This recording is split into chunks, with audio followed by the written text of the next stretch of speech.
இந்த வெப்பம் வளிமண்டலத்திலே வெப்பநிலை அதிகரிப்பதனால் நமது உடலின் வெப்பநிலையும் அதிகரிக்கும். அதிவெப்பம் உள்ள இடங்களிலே நாங்கள் கூடுதலான நேரம் நிற்கும் பொழுது தீவிரமான உடல் அப்பியாசங்கள், உடல் வேலைகளை இந்த அதிக வெப்பம் உள்ள கால நிலைகளில் நாங்கள் செயற்படுத்தும் போதும் உடம்பிலிருந்து அதிகளவு நீர் வியர்வை மூலம் வெளியேறுவதாலும், மற்றது காற்றோட்ட வசதி அற்ற ரூம்களில் வெப்பநிலை அதிகமாக இருக்கின்ற இடங்களில் இருப்பதன் போது இந்த ப்ராப்ளம் வரலாம். ஹீட் ஸ்ட்ரோக் ரெண்டு வகைப்படும். அப்பியாசங்கள் செய்யாமல் சும்மா இருக்கும் நபர்களுக்கு ஏற்படுவது. மற்றது ரெண்டாவது வகை எக்ஸர்ஷனல் ஹீட் ஸ்ட்ரோக்.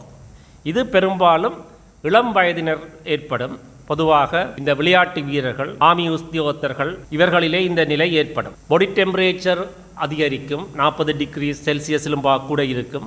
உடம்பு ஹீட்டாக இருக்கும். மாறாட்டம் அல்லது அறிவு மயக்கம் ஏற்படும்.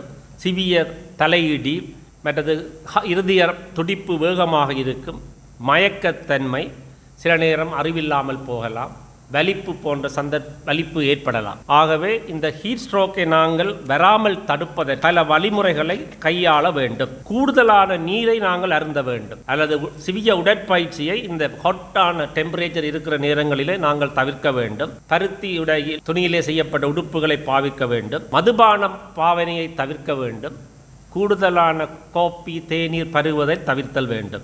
சிம்டம்ஸ் உள்ளவர்களை உடனடியாக நாங்கள் ஒரு குளிர்மையான இடம், ஒரு மர நிழலின் கீழேயோ அல்லது குளிர்மையான இடத்துக்கு அவரை கொண்டு செல்ல வேண்டும். மற்றும்படி உடம்பை நாங்கள் குளிர்மைப்படுத்த வேண்டும். துவாய் அல்லது துணியை போட்டு பிழிந்து உடம்பை ஒத்தி எடுத்தல். உடனடியாக மேலதிக சிகிச்சைக்காக அருகிலுள்ள வைத்தியசாலைக்கு கொண்டு செல்ல வேண்டும். ஹீட் ஸ்ட்ரோக் வராமல் தடுப்பது முக்கியம்.